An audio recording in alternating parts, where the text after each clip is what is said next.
Okay, so welcome everybody. Welcome to the launch of the Global Action for Racial Justice in Education project and website resource, which we call GARJE for short. We are pleased that you're able to attend today. My name is Sharon Walker. I'm a lecturer at the University of Bristol in the UK and the GARJE project lead. GARJE is a collaboration between ActionAid International, the SETA project in Brazil, which you will learn more about in a moment, and the University of Bristol.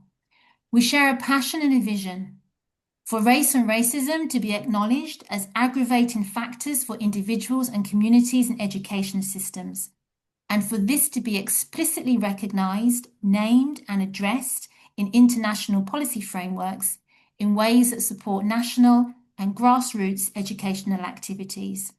We believe that this is possible. This online resource and event are a part of that vision. We are excited to shine a spotlight on the wealth of anti-racist educational practices taking place around the world. On the one hand, this reflects a sad state of affairs where people and communities are pushing back against all forms of racism from, for example, anti-Blackness to Islamophobia, anti-Roma, anti-Semitism, and anti-indigeneity. We realise that we are only able to showcase some of this work. However, on the other hand, through this resource and your presence here today, we all show that collective action and momentum are building. And engagement with racism in education matters, not simply at the grassroots, but also for those in positions of global influence. We look forward to sharing and being in conversation with you today. Before continuing, I have a few housekeeping points. In the Zoom chat function, the Zoom chat function is available throughout the event. You can use it to introduce yourself, including where you are in the world, and also to exchange other information. For example, you might have useful or interesting links that you might want to share with other people in the meeting. The chat function can also be used to post questions during the Q&A, which will happen towards the end of this event. You can also raise your hand using the Zoom raise hand feature in order to contribute towards the Q&A. We will unmute you if you see your hands raised. Our colleague Yuvraj Singh, he's a researcher on the project, will be monitoring the chat, the waiting room and other background features. We ask you to communicate responsibly and respectfully. It is at our discretion to mute your microphone or remove you to the waiting room if your contribution is below these expectations of communication. I am confident that we will not need to take such action as we are all here to listen, learn and discuss in a nurturing manner. In a moment, David Archer, our strategic advisor on the project and head of programs for ActionAid's Global Secretariat, will give a brief overview of GARJE, how the project came about, and how it connects to broader efforts to address issues of racial justice in education. Then we will hear from some of our inspiring practices participants representing India, Mexico, Senegal, and Aotearoa, New Zealand. I've been practicing that word. All of our inspiring practices participants have worked closely with us over the last 2 years, especially with Jafia Kamara, our Senior Research Associate, and Rachel Robinson, one of our another researcher on the project. We will then have the opportunity to hear from representatives from our project partners, the Global Campaign for Education, Education International, and the Global Student Forum. Our colleague Arathi Shiprakash, a lecturer at the University of Oxford and a co-researcher on the project, will lead them in a conversation as they respond to 2 questions addressing challenges to embed anti-racist approaches. And then finally, this will lead us to the Q&A led by Zama Munthunzi, our Global Campaigners Coordinator, where you can also respond to the questions posed by Arathi and contribute your own questions to the conversation.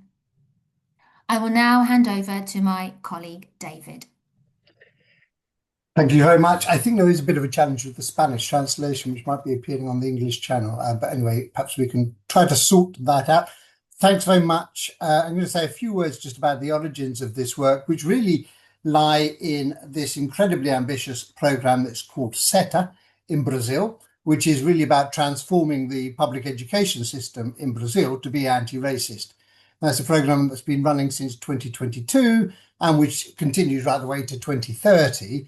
And it's a coalition, an alliance of the key Black, Indigenous, and Quilombola movements with the National Education Campaign in Brazil and many other actors, really trying to transform every aspect of the Brazilian education system in an incredibly ambitious way. So that includes working with students and activists in schools themselves, working with youth, young people in communities to shift social attitudes, very creative work with the media and social media on mass communications to challenge racism within society, systematic work with teachers, with teacher trainers, and with managers to address attitudes, behaviors, and to build skills.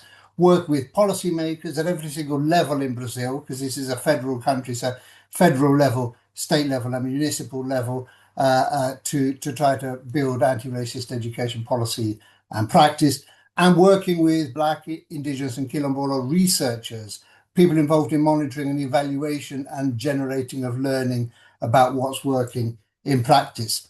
It's an incredibly ambitious, exciting program, and I really encourage you to look at the SETA website, which we will share.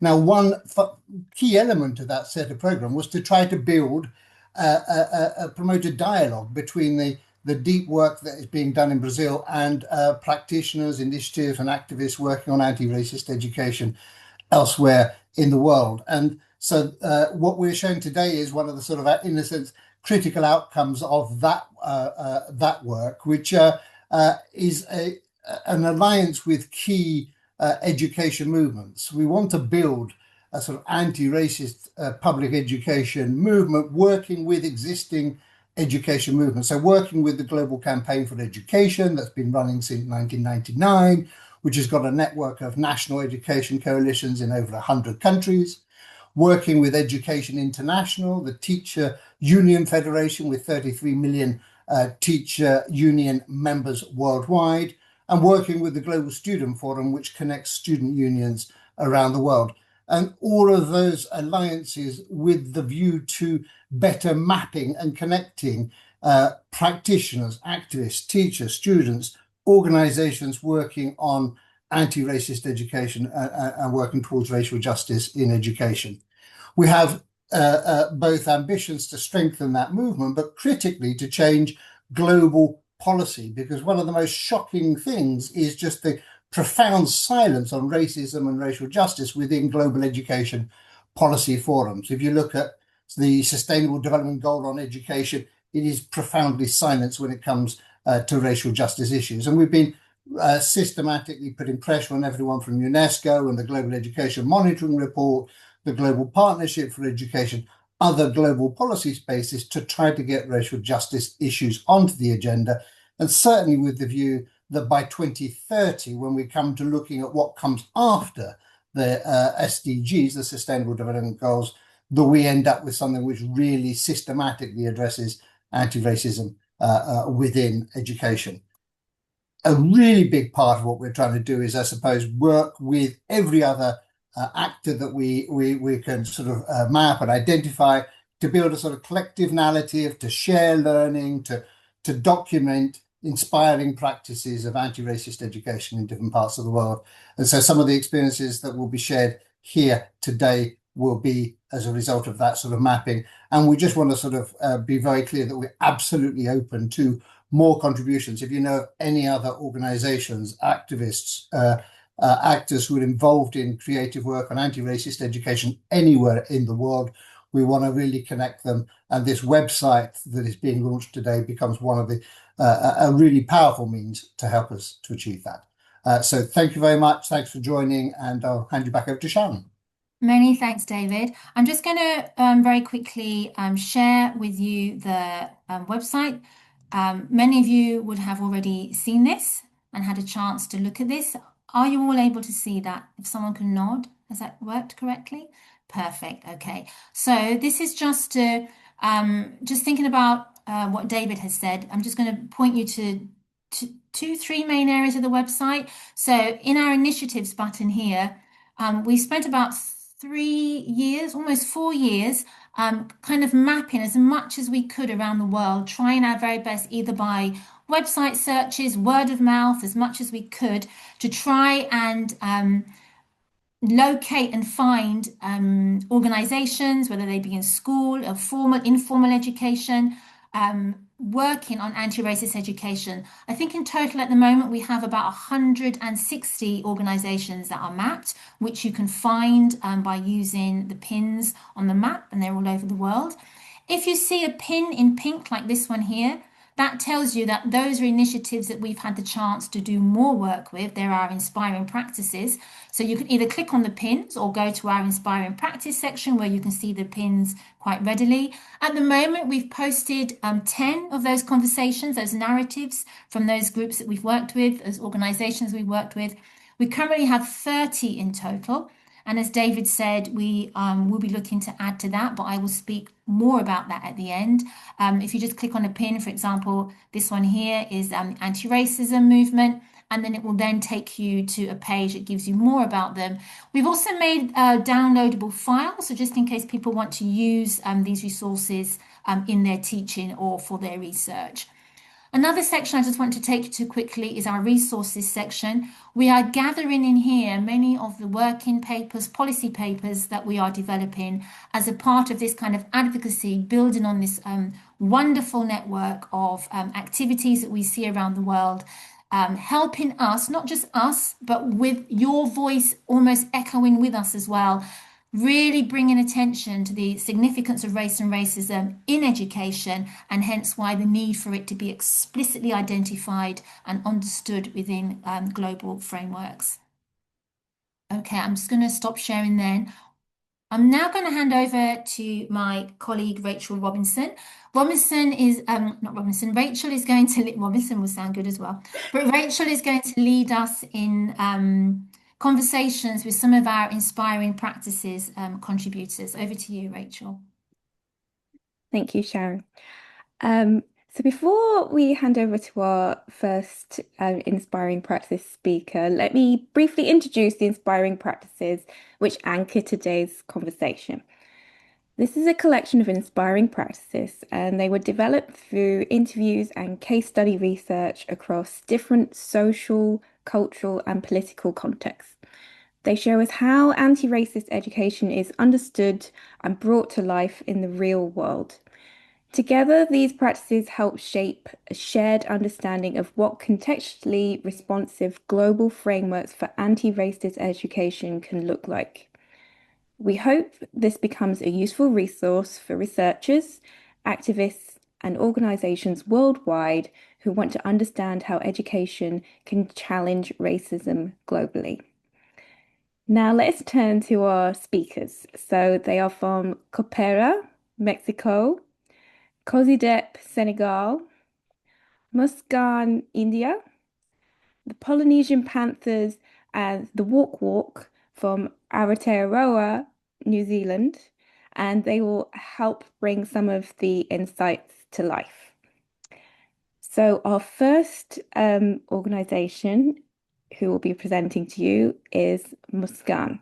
So Muscan is a civil society organization based in Bhopal, India, and they work with marginalized children and communities to challenge structural oppression and intergenerational trauma through education. Since its founding in 1998, it has built alternative, healing-centered educational spaces grounded in dignity, justice, and resistance. And I'm now going to hand over to our speaker, Shivani Taneja, who has been part of the organization since its inception, and she volunteers on human rights issues across the country through autonomous women's networks. Thank you, Rachel, and thank you all to the GARJE team. It's lovely to take energy from all of you in the world working together for the same dreams that we all have. So as I start, I would like to just emphasize that our education is a lot around survival, healing, and also blooming as people.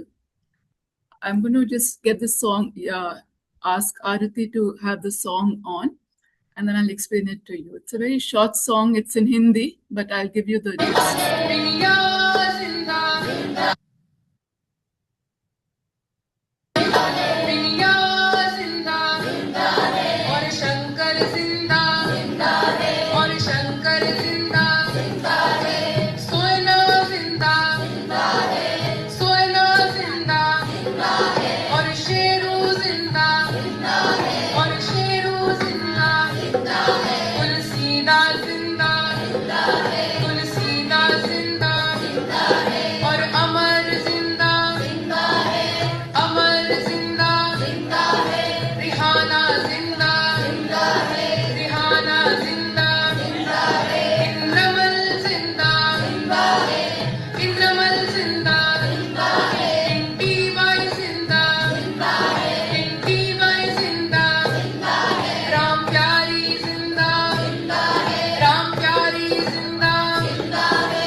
I know you may not have understood, but if you understand the word Zinda, can I go back to it, please, Arati? So Zinda is being alive, and the photograph here is of a young boy whose mother's name was mentioned. There were like about 20 names which were mentioned, but we had slides of more than hundreds of names of people who have died, who have lost their life to structural violence. And I heard in the beginning Sharon mentioning Roma. So just to say the Roma community, Roma gypsies or the Roma communities of Europe are equivalent to what we have the nomadic groups in India. And these communities are the ones who have been criminalized by around 150 years back. And the kind of trauma that they live through and the children that we work with. And so it's about everybody trying to survive in these times because the chances of succumbing to the violence around you is very high. So just now I move to the next slide. So when we work with the young people and the children of these communities, there's a big emphasis on understanding the world around you and also understanding yourself in that world and finding your voice in that world, because it is how the structural oppression continues on many, many people of the country, which may be about 40 to 50% minimum. But we are talking about a certain communities that we are working with in central India. So part of the education is to understand how the world has operated on you and how have you also imbibed or absorbed that repression, and how do you then find what is the real me, what is the real me in the community and the real me in the individual. So a lot of work is also about finding yourself through a lot of healing sessions, through a lot of expression activities. And this comic strip on the right side, which is a bit dull at this point, that shows about a young child drawing how she was being picked up by the police and being beaten up, and how the world, middle class society was looking at her and nobody was coming out to help her, and how did she come home. So it's just an example to share that our language pedagogy, our social science pedagogy, our use of theater and music, all of that is about understanding your own lives and also lives of people who have lived difficult backgrounds, which may be in current times, the way India is, there's a lot of Islamophobia. So understanding the Muslims, understanding the Adivasis where there's displacement, understanding yourself, because many of our young people are also third generation displaced people and living in the city also have not been able to really settle into the ways of the mainstream world. So that is part of the education pedagogy that we use, and also finding your agency in this. So a lot of work on expression, because you find your own voice in this conversation. In the engaging with the world, you have to believe that your dignity is part of your life and not with the way the world has operated on you. Can I move to the next slide, please? Thank you. So this is the final slide to show that our young people and children have been walking many new paths They are going into different lines, and in each of them, I think they're very much holding on to their roots. So it's like you have to you believe in your own communities and yourself, and look at how colonization, how caste, how racial discrimination, how the state has worked upon you. So it's about walking new paths for yourself, but also collectively making roadmaps for our own people. Sorry. It's also about how collectively we can all move forward with the elders, with the youngers. And that is the journey that through Muskan, all of us are part of with the young people. Thank you.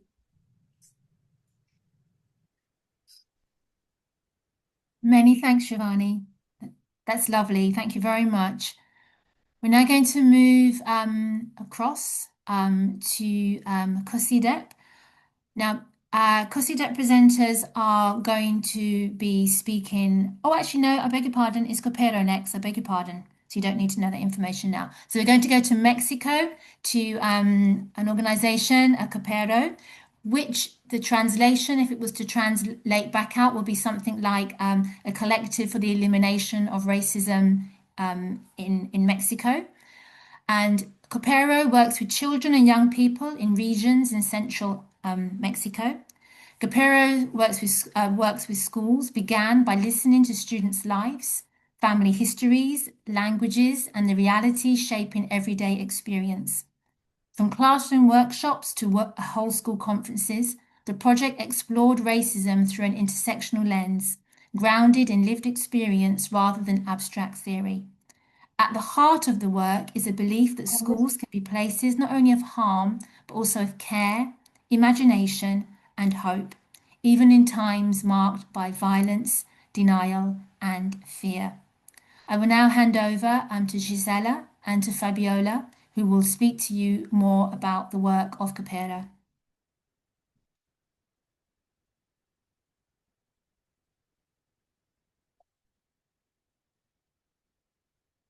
You fine, Arathi? Oh. I think Fabiola will share her Oh, slides. that's right. Sorry, I do beg your pardon. Fabiola? Would you like to share your slides?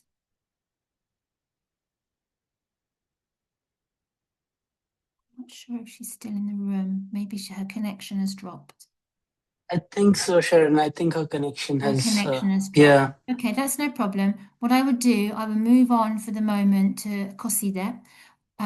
Just to begin, if you want to, COSIDEP are going to be presenting in French. So if you will need to go to the English speakers, you'll have to go to the interpretation, or any other speaker, you have to go to the interpretation button at the bottom. And if you click, you will see the choice to select English. So you'll be able to hear that interpretation. Okay, so let me just introduce COSIDEP while we're waiting for Copero's connection to come back in. So COSIDEP, the Coalition of Organizations in Synergy for the Defense of Education, considers that realizing the rights to education for all children and young people requires understanding the local realities of the populations it represents. The COSIDEP family is formed by national and international NGOs, teachers, unions, parents, associations, researchers, and academics acting in response to the need to create a single platform for all civil society actors to work together on educational issues, and are present in all 14 regions of Senegal. These include, not the regions, but the work that they do, integrating children with disabilities into mainstream schools, revising teacher recruitment criteria, revising school curriculum to include including Indigenous languages, and centering Senegalese cultural identity. Okay, Mamadou and Elisabetta, over to you. Merci beaucoup, Sharon. Bonjour à toute l'équipe et aux participants. D'abord, merci pour l'opportunité que vous nous donnez en tant qu'organisation de la société civile nationale d'intervenir dans ce webinaire qui est très important pour nous. Donc, comme vous l'avez dit, nous, on est une organisation de la société civile présente dans les 14 régions, membre de ANSEFA, de la campagne mondiale pour l'éducation, de CCONG. Et nous faisons un peu le suivi des engagements de l'État du Sénégal par rapport au respect du droit à l'éducation. Donc, c'est dans le cadre de ce travail que nous nous positionnons comme un acteur d'influence en éducation publique au Sénégal pour que tous les enfants ici au Sénégal aient accès à une éducation publique de qualité mais gratuite. Aujourd'hui, on se rend compte qu'au Sénégal, nous avons des disparités, notamment le dernier recensement qui fait état de 1,5 million d'enfants qui ne sont pas scolarisés, qui ne sont dans aucune forme d'éducation et de formation. Donc, c'est dans cette optique avec UEL, dans le cadre de l'accompagnement du UEL, du Partenariat mondial pour l'éducation, on a entamé un travail de mise à disposition de données, de plaidoyer et d'influence politique pour que tous les enfants aient accès à ce droit. Donc, on a commencé par faire une étude sur les groupes marginalisés, parce qu'on s'est rendu compte qu'au Sénégal, il y a des zones à faible taux de scolarisation. Donc, on a fait une étude qui nous a montré que parmi les facteurs d'exclusion, il y a la question de la discrimination, il y a la question de l'appartenance ethnique, il y a la question du handicap. Donc, dans cette étude qu'on a eu à faire, les données ont montré que l'appartenance ethnique, linguistique, le handicap étaient des facteurs d'exclusion. Donc, à partir de ces données, on a expérimenté ce qu'on a appelé la mise en place d'espaces intergénérationnels où on a voulu, où on a mobilisé les groupes marginalisés, on leur a donné la voix pour qu'ils puissent s'exprimer sur leurs facteurs d'exclusion et comment ils voudraient que les offres éducatives soient contextualisées à leur réalité socio-culturelle. Donc, ces espaces intergénérationnels, mais également les observatoires locaux de la qualité de l'éducation, où les groupes marginalisés ont eu ça a été un espace offert, une opportunité à ces groupes de s'exprimer pour voir comment la COSIDEP peut porter le plaidoyer à partir des données, à partir des réalités terrain, à partir de cet espace qui a été offert à ces groupes marginalisés pour qu'on puisse porter le plaidoyer auprès des décideurs pour une diversification de l'offre d'éducation et de la formation. Donc, c'est en ce sens qu'on a entamé un grand travail de plaidoyer et d'influence politique parce que vous le savez, actuellement au Sénégal, avec les nouvelles autorités, on est engagé dans un processus de réforme des curricula. On est engagé dans un processus de réflexion globale autour de l'enseignement privé. Donc, c'est dans ce sens qu'aujourd'hui, la COSIDEP a élaboré des documents de position, élaboré une contribution à l'endroit de tout ce processus de réforme que les nouvelles autorités ont engagé pour que la voix de ces groupes marginalisés soit entendue, pour que ces 1,5 millions d'enfants qui sont hors école puissent être pris en charge par des politiques inclusives, mais également par un financement domestique innovant qui puisse prendre en charge toutes ces questions. Donc aujourd'hui, c'est le travail qu'on est en train de mener sur comment prendre en compte les réalités socioculturelles, les réalités ethniques, les réalités linguistiques dans ce grand projet de réforme que l'État a engagé et que, en lien avec la question du financement domestique, que les ressources qui vont être captées, parce qu'on le sait au Sénégal, c'est vrai qu'on a atteint 20% du budget accordé à l'éducation qui est la norme, mais on a une répartition inégale de ces ressources, une répartition qui n'est pas équitable, qui ne prend pas en compte les réalités socioculturelles. Il existe beaucoup de disparités entre les régions. Donc, comment avoir un financement innovant, domestique, qui prenne en compte toutes ces questions liées aux disparités aux disparités liées à la langue, à l'ethnie et au handicap. Donc, c'est cet important travail qu'on est en train de mener. Et merci. Je vais en profiter pour remercier Jafia Tamara, qui a été mis en contact avec nous via ActionAid, qui nous a interviewés et qui nous a permis d'avoir un article au niveau de votre site.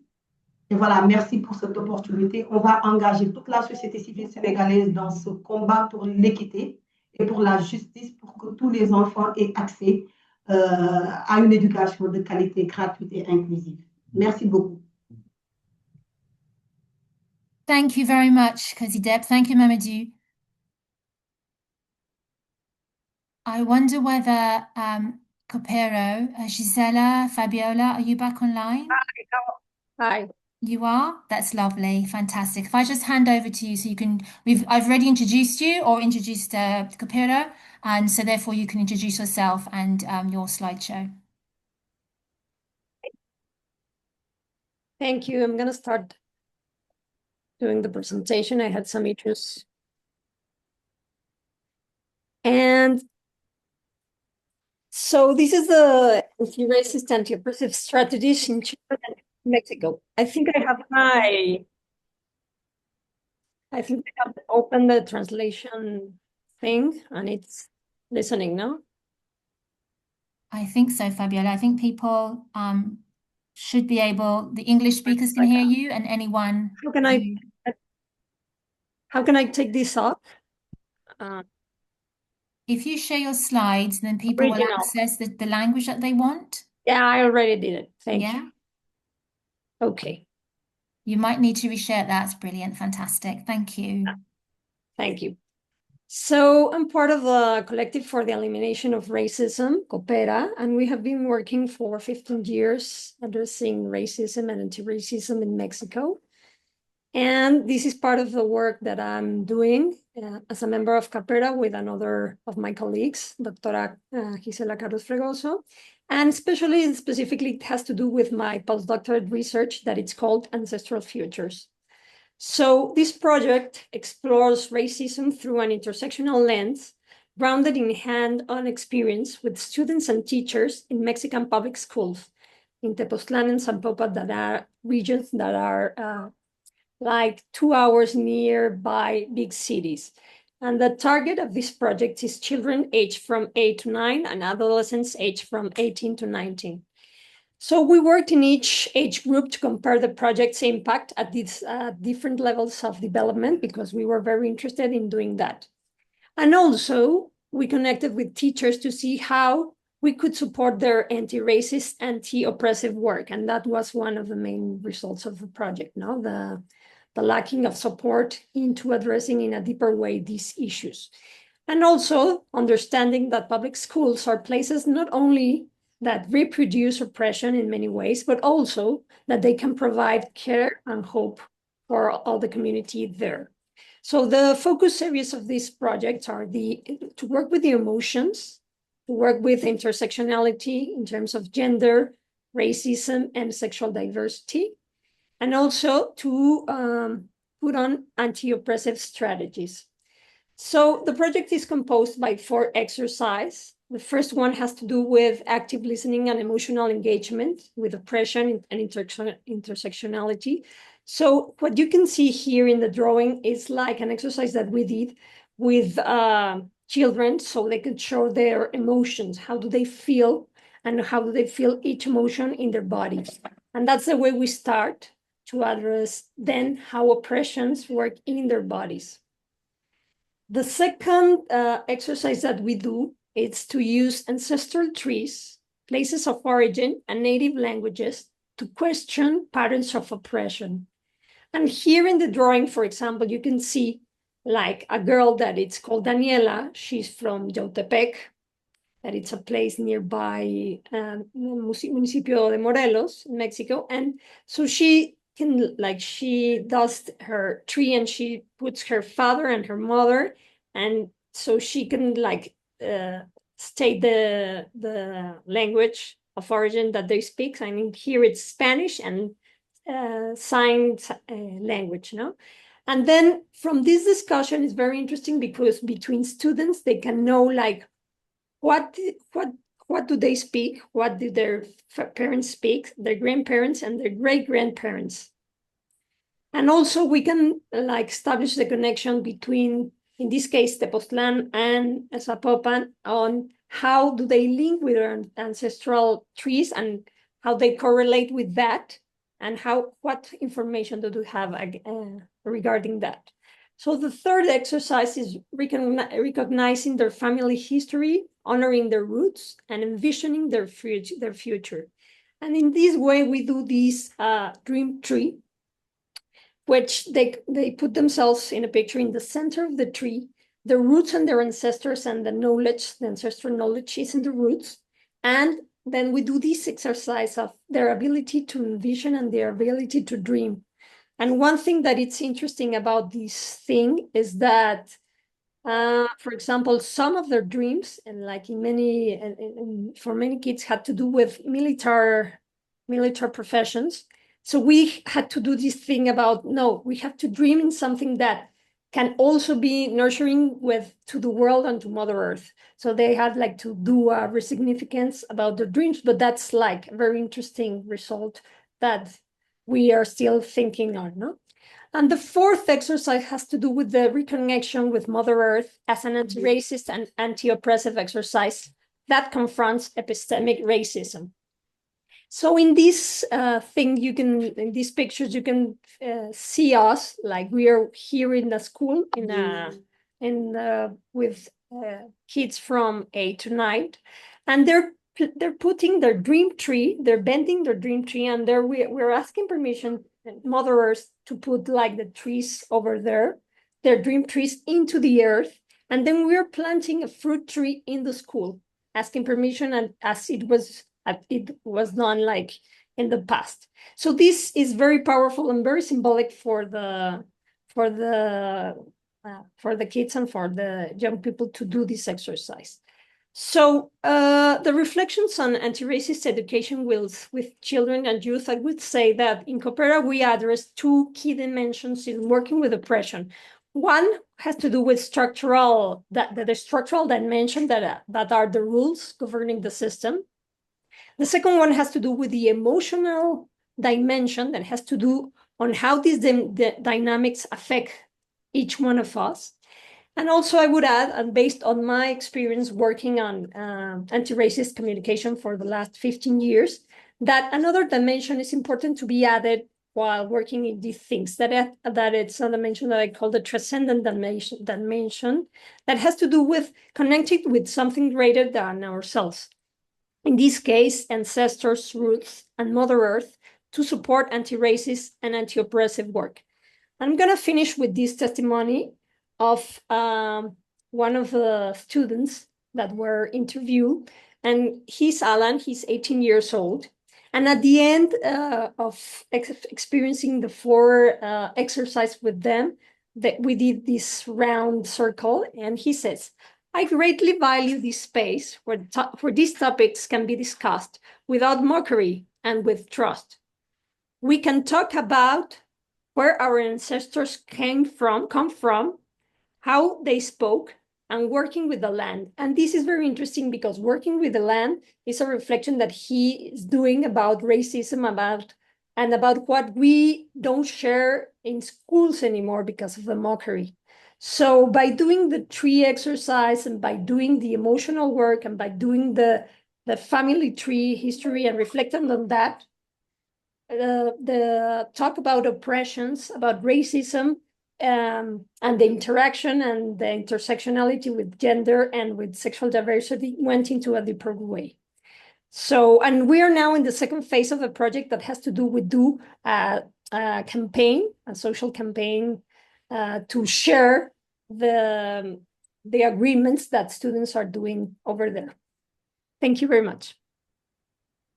Wonderful. Thank you very much, Fabiola. That's lovely. Thank you. So now we're going to go to New Zealand. What I'm going to do for this section, as I said, our New Zealand colleagues weren't able to join because it's quite late over there. So I'm just going to introduce the Polynesian Panthers. I will then play you a very short clip that they shared with us about their work. I will then introduce the wall walk. And then after that, I will introduce a video which describes a shared activity that they're doing together, which I think is pronounced Fagaligo-Tino, the Fagaligo-Tino Anti-Racism Program. It's probably a good thing they're not here, so they can't hear that pronunciation. So I'm just going to introduce the Polynesian Panthers. So the Polynesian Panthers were founded in 1971 by young Pacific Islanders in Aotearoa, New Zealand, who, inspired by their families' migration stories and fueled by the injustices of the Dawn Raids, stood up to resist systemic racism. Guided by an ethos of peaceful resistance and a proud celebration of Pacific identity, they built solidarity networks and community survival programs that changed lives. From the first homework centres in the 1970s to today's Educate to Liberate school workshops and our living room training for teachers, education has always been at the heart of their movement, not only confronting racism, but flipping the mindsets of generations and proving that young people themselves can be at the centre of lasting change. Now, the first video clip I'm going to share with you comes from our living room, and it's a very, very short clip. So give me one moment. Let me just set that up here. Give me 2 seconds. Okay. Hey, where have we gone?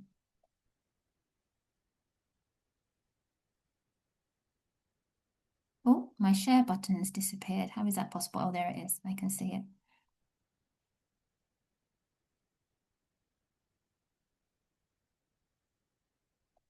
Personal and internalized limits to build a shared language for action. Just expand it. Yeah. Can you hear that? Yes. Can you nod if you can hear? Fantastic. Discussion to practice. Participants grapple with application. How do you dismantle racist structures in your field? What does true Pacific empowerment look like? So join us. Bring your questions and commitment. This is where history is felt. Analysis becomes strategy, and our stories shape our future.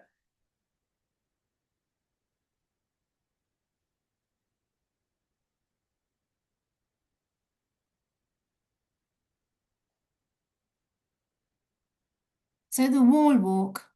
The wall walk is a half-day interactive workshop that teaches key patterns in the history of bicultural relationships in Aotearoa, New Zealand. This teaching is a foundational step for acknowledging the past and building better relationships between Māori and non-Māori, though the story it tells will be familiar to many people who have experienced colonisation. It works best when part of a broader 3-phase process: acknowledge, relate, and act. I will now share the very short video from the wall walk.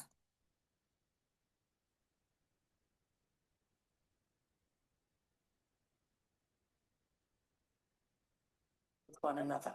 Oh, sorry, let me start that again. It's back to the beginning. Beg your pardon.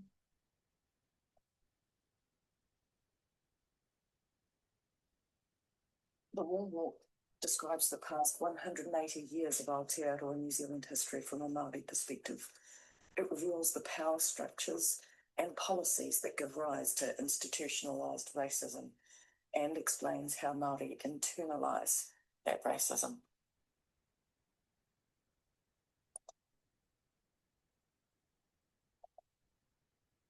And now I'm going to share with you a very, it's a video that they've come together. So they brought their work together. See if I can find that one for you.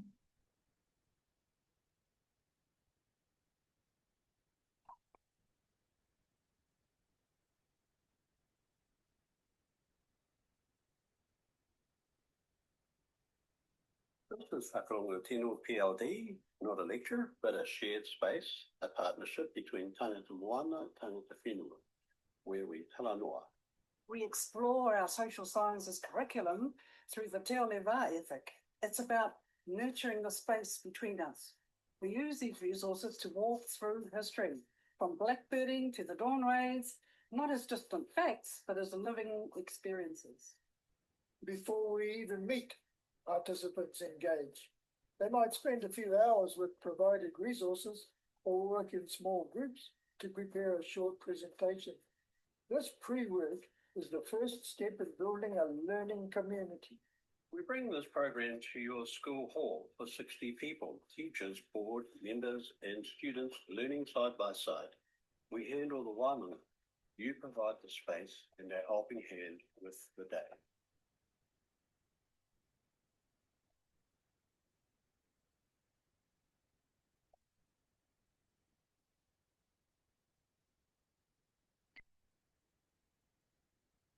Well, I want to say thank you to Shivani, to Fabiola, and also to Mamadou for presenting on behalf of Kopero.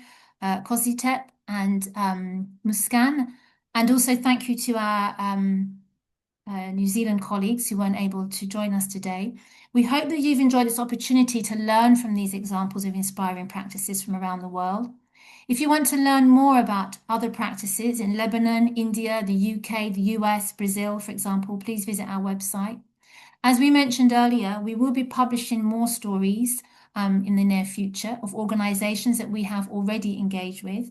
And we will also, as David mentioned, we are looking to add to both database, the inspiring practices and to the initiatives.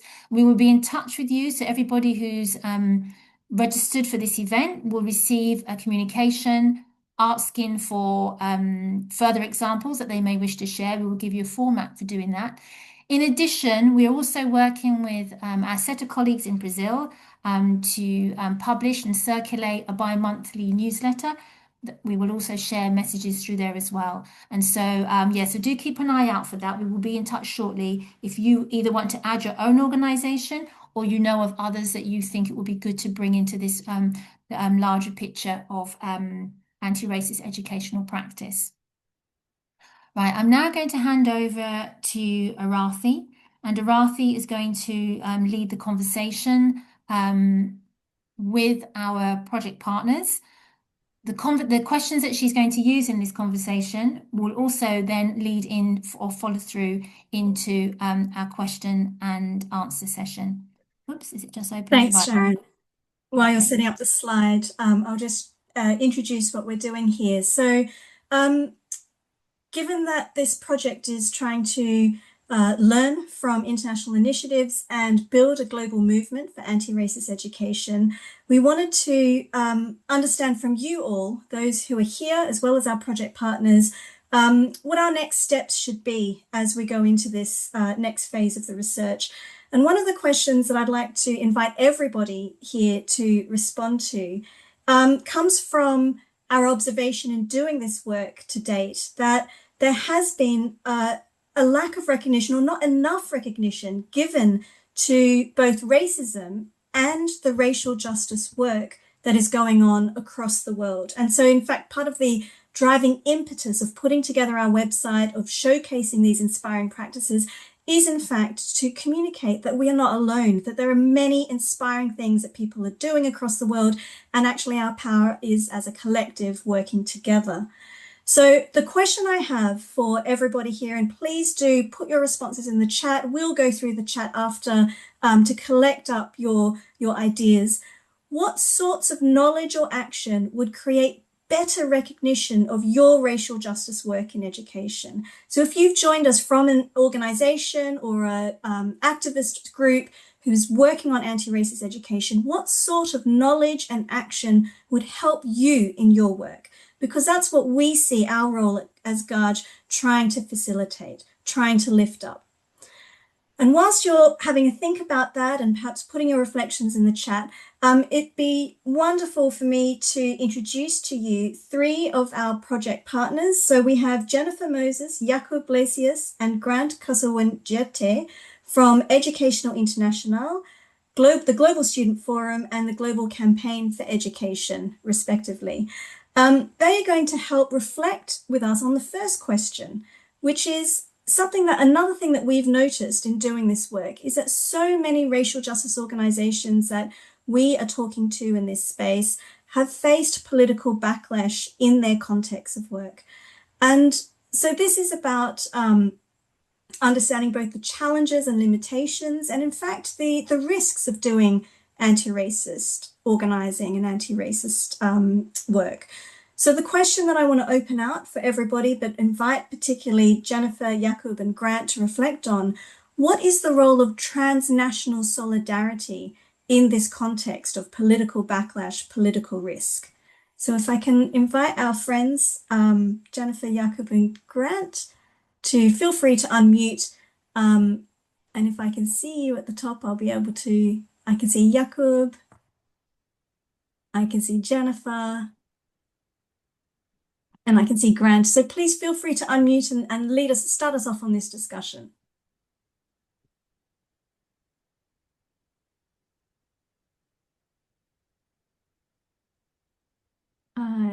Where's Jakub? Can you hear me?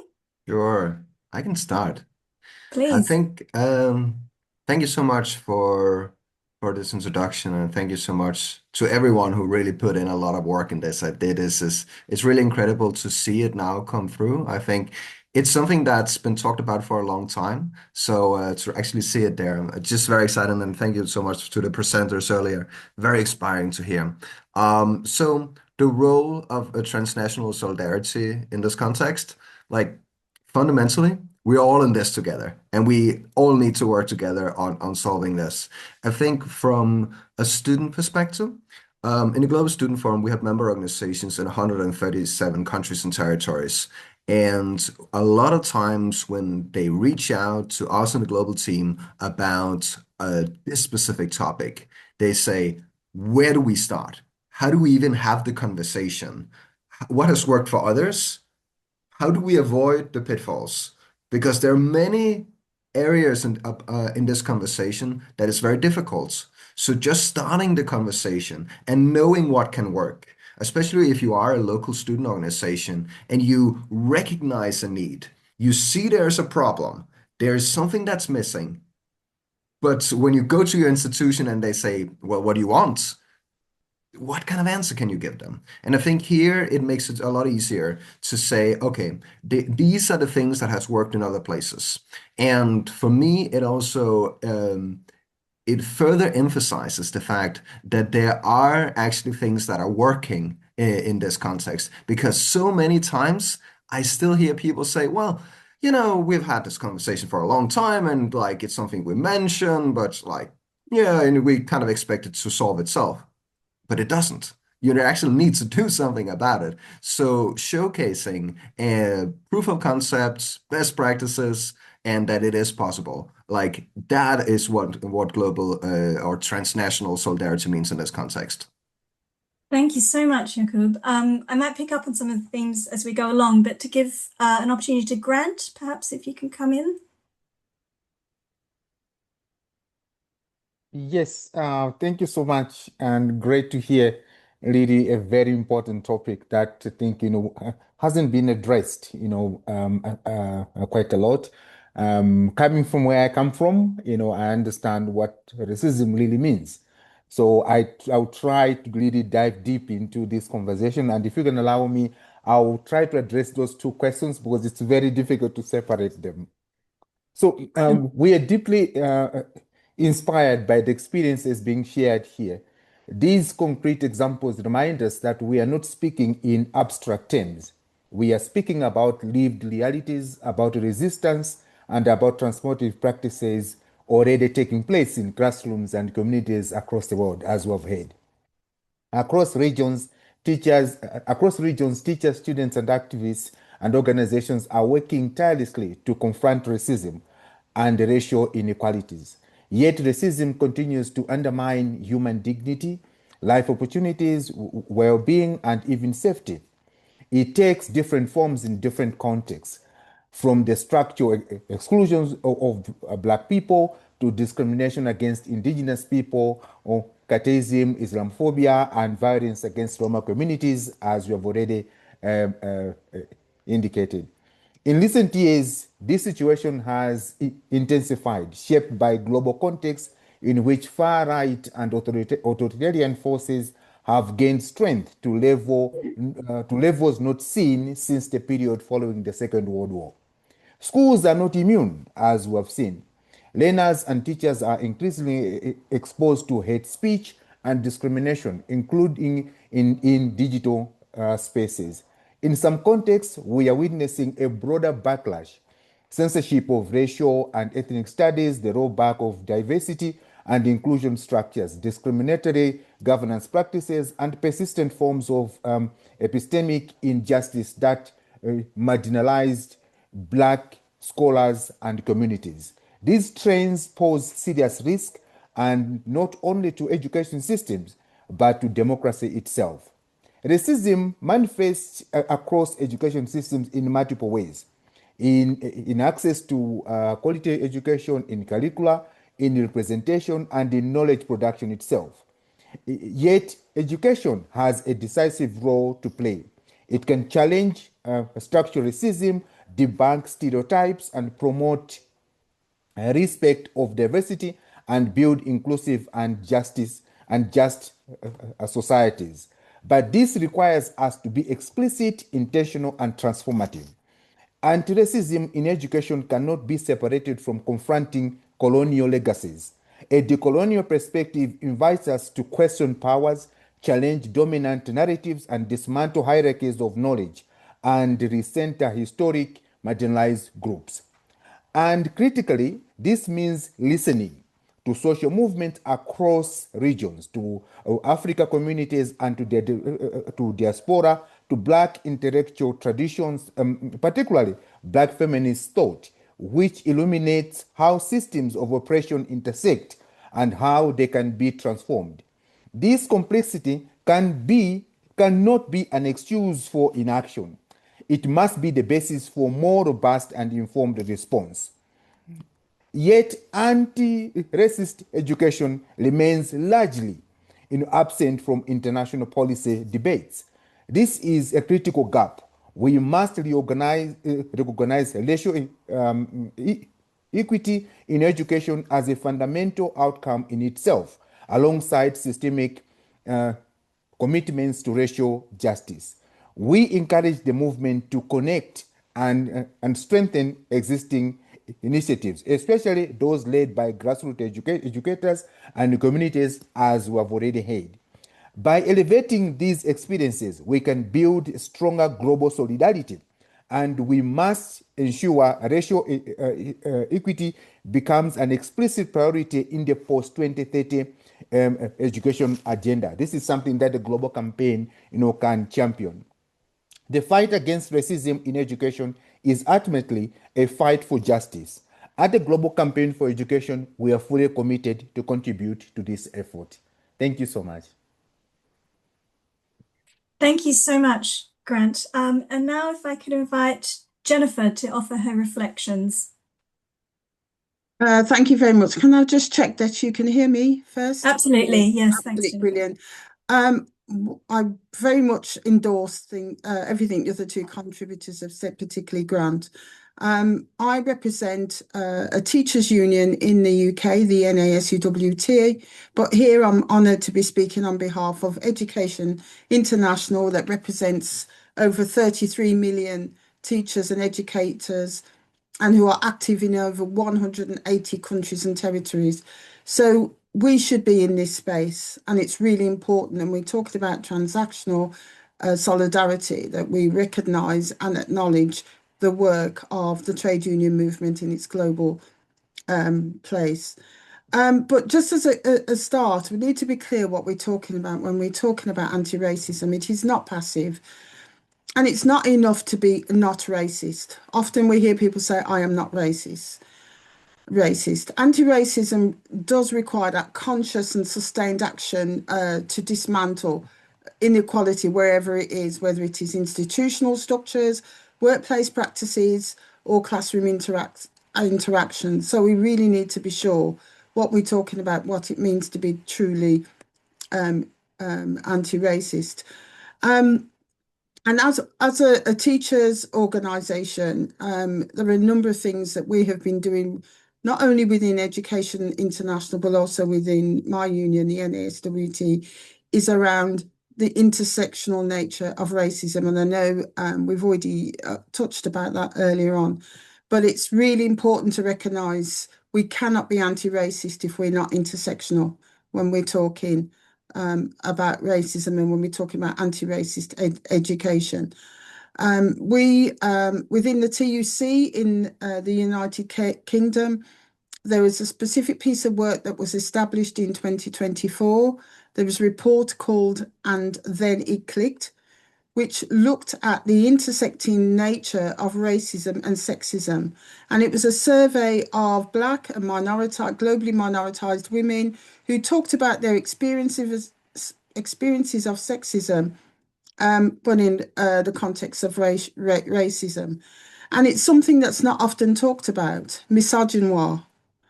And it's a term not recognised generally not recognised, but it's very important because it talks about where racism and sexism intersects.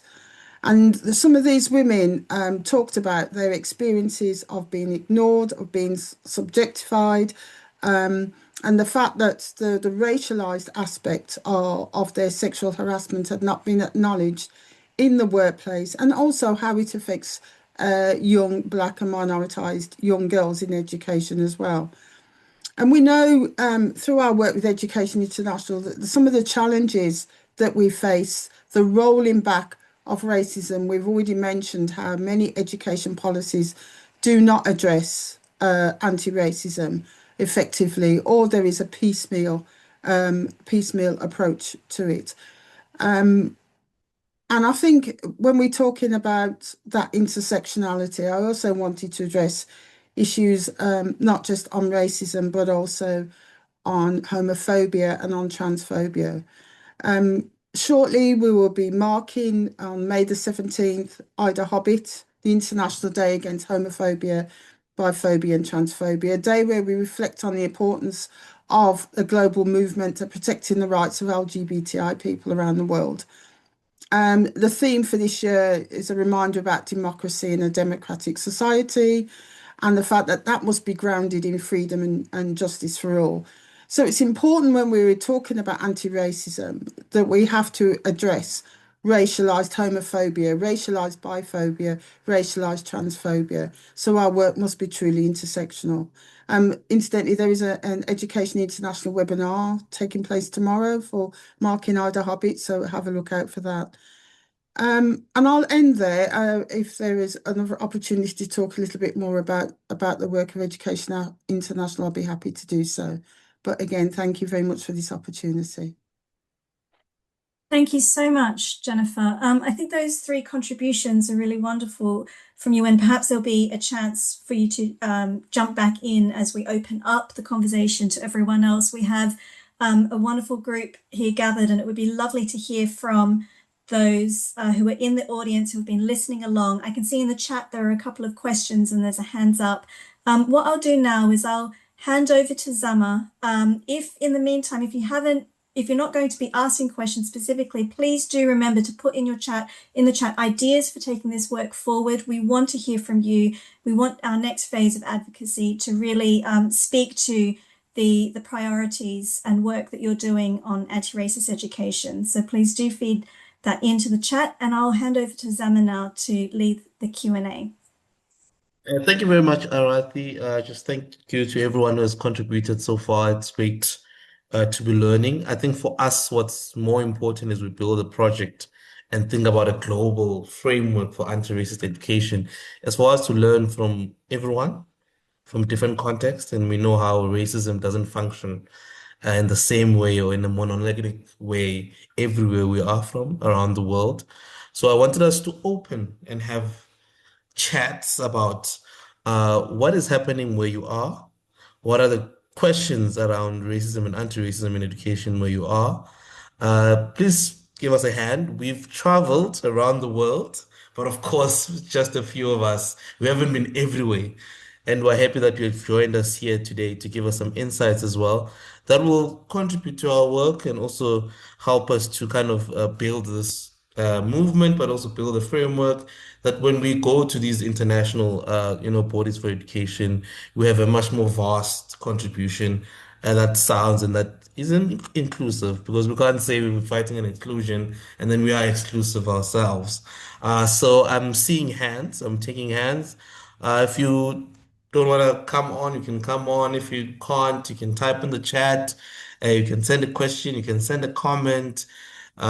Please refer us to other forms of work that we can check out for later.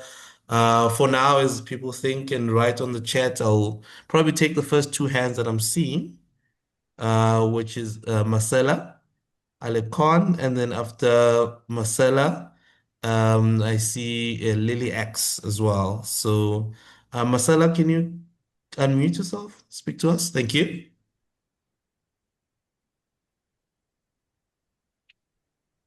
Hola, Hola. hola, buen dia. Tudo bem? Tudo bem? Tudo bem. Nosotros trabajamos desde Córdoba, Argentina, en un proyecto que tiene que ver con la problemática ambiental y a su vez la problemática que eso lleva a las poblaciones en cuanto al tema de una lucha contra el racismo estructural y específicamente nos manejamos con escuelas primarias donde entregamos posibilidades de trabajos con los docentes que tienen que ver con esta discriminación y la discriminación racial. Por ser una zona más empobrecida y que no crece a nivel demográfico. Entonces, se presenta en este proyecto un trabajo desde la historia de la región, de su población afro, que fue totalmente invisibilizada, y desde allí con los cambios climáticos y las problemáticas. Pero me aguardo un minutito, mi otro compañero que estamos aquí lo explica un poquito más cortito. ¿Qué tal? Buen día, soy Alfonso Uribe. Yo pertenezco también a la Asociación Mesafro y al gobierno de la provincia de Córdoba, en una región de Córdoba hacia el norte de la provincia, que en un momento histórico, la colonia fue una zona muy rica, por el cambio económico que se da a finales del 1800, principios del 1900, pasó a ser una zona muy empobrecida, con una caída demográfica muy importante, en donde también generó una situación de endogamia y enfermedades regionales bastante importante. Es un cambio climático que va hacia la seca y que no va a mejorar, y que a partir de eso las comunidades, incluso dos poblaciones, poseen una gran cantidad de personas afrodescendientes que originalmente trabajaron para un gran latifundio y quedaron viviendo en esa región, y a partir de ese trabajo se hace un trabajo detallado sobre las escuelas de la región, escuelas primarias, y ahora se han incorporado secundarias, para ir mejorando la calidad de vida. Han relevado las escuelas todos los sitios, tanto arqueológicos, porque a la vez estas escuelas están dentro de la tercera reserva arqueológica en superficie en América, luego de Estados Unidos y de México. Entonces ellos han relevado su patrimonio que no conocían, y su patrimonio afro también que hay en la región, con grandes representaciones tanto de petroglifos como pictografías, que es una cosa muy rara, donde las poblaciones afro los esclavizados fueron dejando sus evidencias. Pero el trabajo principal, para que perdure en el tiempo, se va realizando sobre las escuelas primarias, para comenzar desde los niños a entender cómo es su patrimonio, su historia, y se pueda proyectar en el tiempo. Esto como un resumen general. Obrigado, obrigado. Just to get other people to share as well.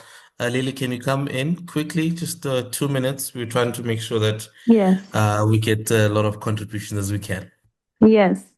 So my name is Sister Lily X. I am the National Youth Co-Chair of NCOBRA, which stands for the National Coalitions of Blacks for Reparations in America. I've been in my role for the last 7 years. And my question is, what global support is there for Black youth, Black Indigenous American youth? And the reason I use the word Indigenous is because many people don't know. I will drop the reference in the chat, but many people don't know that the United States has only had birth certificates for approximately the last 102 years. And the person who was in charge of creating race and identity in the United States in 1924 was an active eugenicist. His name was Walter Ashby Plecker. So I have living grandparents. My grandfather is 90 years old and comes from Mississippi. And it has been told to us orally through family history that I have indigenous Native American blood. But when the United States wanted to further subjugate the darkest colored people in the country, who are known as Black Americans or foundational Black Americans, we were not only stripped of our land, but we were also stripped of our indigenous identity. So when the United States created reservations for what we call white Indians, and not to offend anyone, but $5 Indians, it was strategic that the Black population was put on what was called the Dow's rolls, and I'll type that in the chat. And this information is stored at the National Archive in Washington, D.C. We were put on the Dow's rolls. I personally found 7 of my maternal grandmother and maternal women's family names on this roll. But instead of being promised the land and the 40 acres and a mule post-slavery during Reconstruction, the United States, and all of its insidiousness, took all of the darkest colored people who actually had Native identity and changed their identity to colored, which then became Negro and then became Black.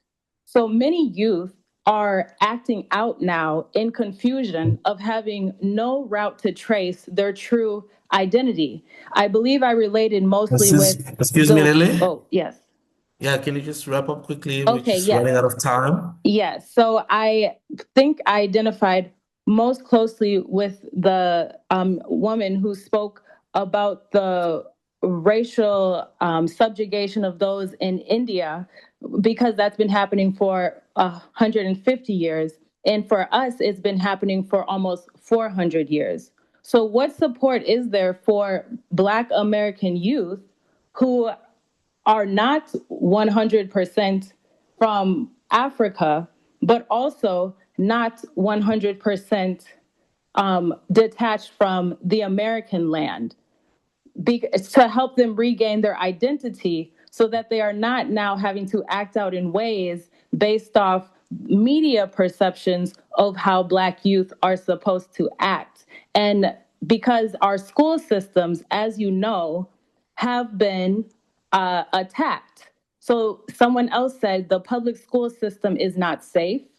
And here in America, we are going through currently the public education system being used to trick Black youth out of their true identity and leaving them with no route to regain that. What global support is out there? Thank you, Lily. I just want to get Shivani to come in with your questions. I just saw your question on the chat. If you want to come in and speak on it, or I can just read it.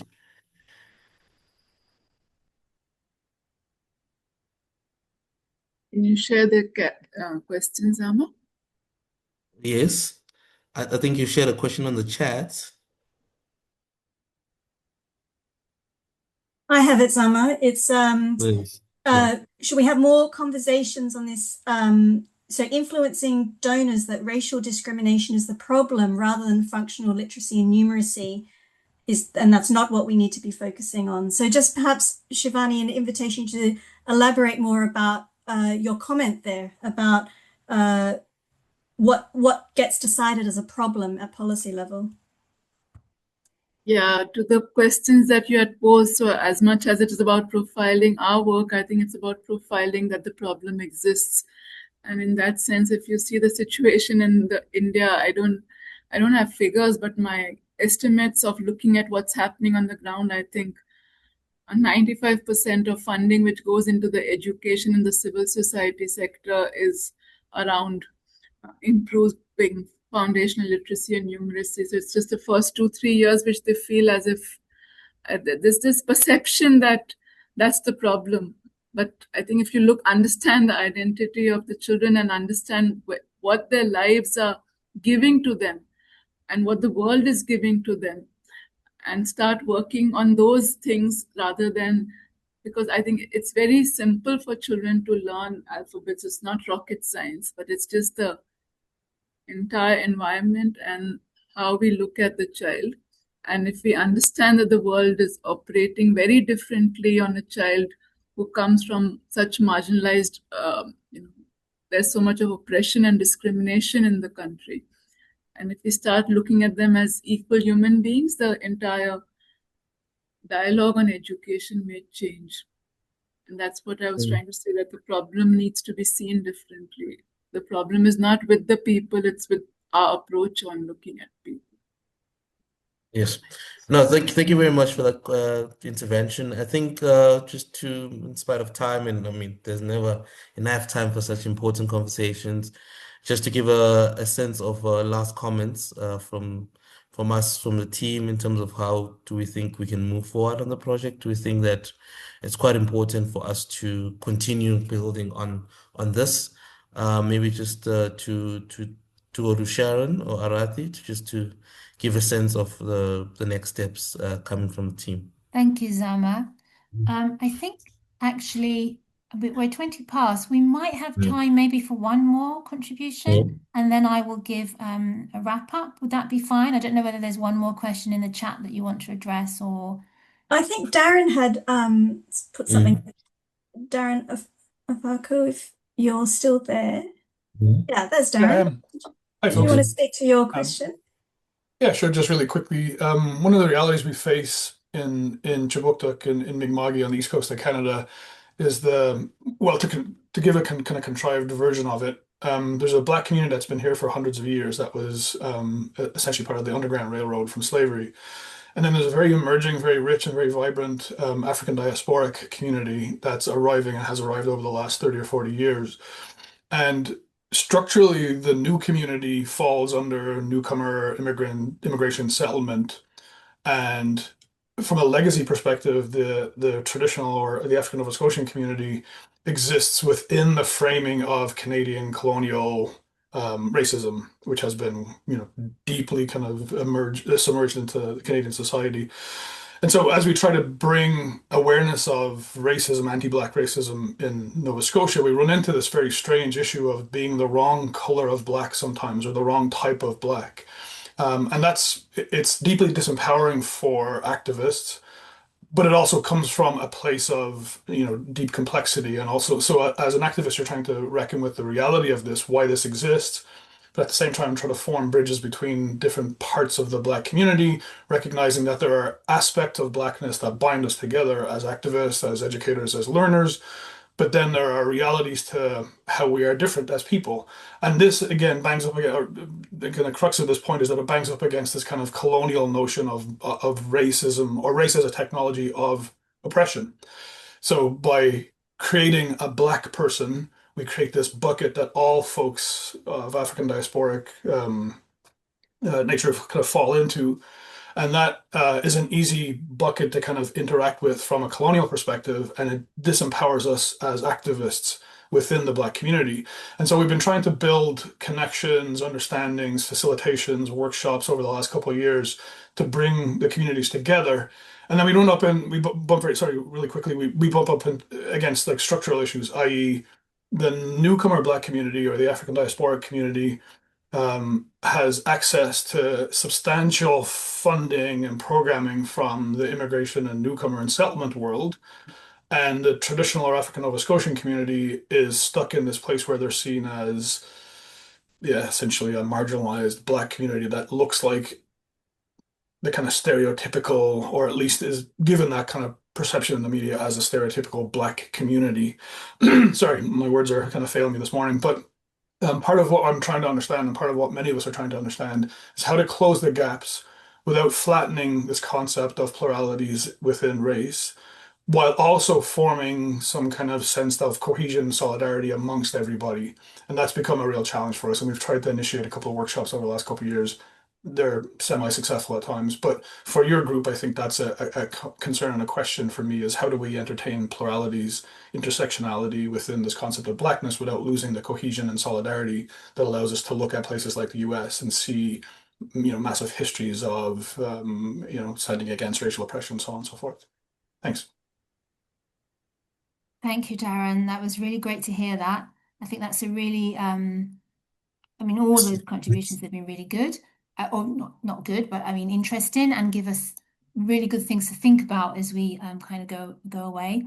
I just want to start to bring things to a close as I realize that people have other commitments that they may need to go to. So I'd just like to say, first of all, that it's been our absolute pleasure to host everybody today and to see so many people who are committed to this work, of working in anti-racist education, whether that be at a local, national, and international level. I also, I think we're aware that many people couldn't access the Zoom room today, which in some ways is a good sign because there are so many of you who wanted to get in, but then that means that going forward that we need to keep that in mind, that there really is there's a momentum behind this, and we need to make sure that everybody who wants to be in the room can be in the room. I think it's very clear from listening to all the contributions today, whether that be from the GCE, the Global Campaign for Education, International Education, the Global Student Forum, from COSIDEP, from COPERA, from Muscan, and also from Polynesian Panthers and Wall Walk, as well as from all the contributions during the Q&A, that it's very clear that context and history are absolutely key and relevant when we think about these issues, because we can hear that really coming through in what people are saying. However, and I think that some of the last speakers in the Q&A kind of really brought this out, that we must recognize that there are common threads that run through all of these, common threads of coloniality, of dehumanization, of violence, and of racialized marginality, or marginalization rather. And so I think that's really come through clearly. I think Jacob in his contribution really kind of made me think or realize, I can't remember the exact phrase that he used, but he said something which really showed that this event has shown that people are not alone, and that also it's a counter argument to people who say that this isn't important, because on the contrary, there are people gathered here from all around the world who are saying that issues of race and racism are important in education, and that includes at an international level in terms of policy and practice frameworks. But we hope that all of these contributions have been useful for everybody, and that they will not only give you things to think through, things you might wish to get back to us on, you might make connections, you might have seen people on the screen or in the room who you might want to follow up with afterwards, and also that it might also inform your activities and the things that you are doing. We also hope that it encourages you in your work. We've had a couple of people who contacted us since the launch of the website and who have said words such as, this is so encouraging to see that we are not working alone, and that there are other people around the world who also have the same commitments, the same struggles, the same passions, but are also pushing forward, and that they find that really encouraging, and that it's really strengthening them in their efforts towards working towards racial justice for their communities. Going forward, we will be looking to add, as I mentioned before, further initiatives and inspiring practices to the resource, for which we will be in touch with you. Everybody who's registered will receive that communication. You will also receive a link to the recording of the event, but we will also be posting that on our website as well. Speaking from my heart, I can honestly say that I'm very proud to be involved in a project that sets its sights on holding to account those with influence in the field of education, to recognise and acknowledge how racism and racial thinking blight individuals and communities' lives and their ability not only to navigate education systems that they've inherited, but also to create education systems in which they know that they and their communities can flourish.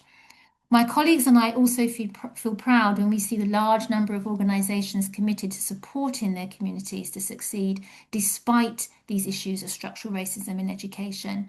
And for me, and I know for our team, is this collective action and this collective vision that we believe will achieve change. Thank you very much for joining. Thank you so much. And we hope that you enjoy the rest of your day, or the rest of your evening, or nighttime, wherever you are. And we really look forward to remaining in touch.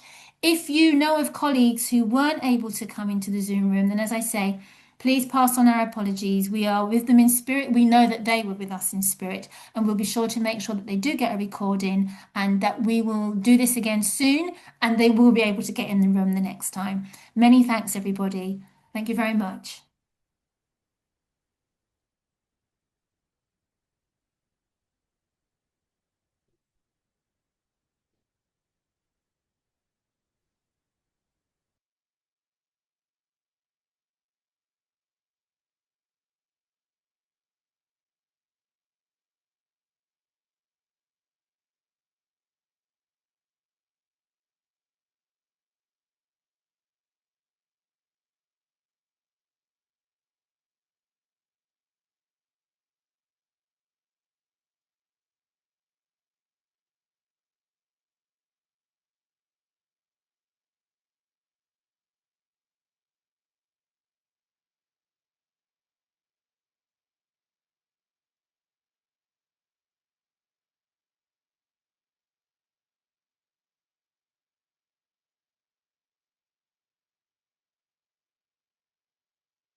Yuvraj,